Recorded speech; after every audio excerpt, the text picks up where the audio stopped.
Hola y bienvenido a nuestro canal, gracias por estar aquí. Hoy te traigo otro video de inteligencia artificial y te voy a mostrar rápidamente cómo utilizar la inteligencia artificial de Google, Gemini, de una manera más rápida y directa.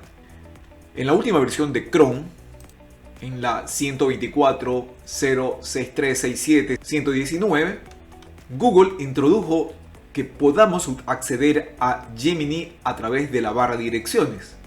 Eso quiere decir que simplemente con acceder a la barra de direcciones y agregar el símbolo de arroba, junto a las otras opciones que ya estaban disponibles, se acaba de agregar la opción de chatear con Gemini.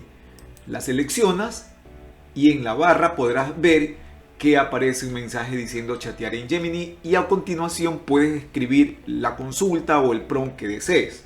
Voy a colocar un prompt o una pregunta de ejemplo, voy a dar un enter y rápidamente somos redirigidos a la página de Gemini donde vamos a recibir la respuesta a nuestra consulta. Cabe recalcar que para poder usarlo debes estar logueado en tu navegador, o sea, debe tu usuario estar activo.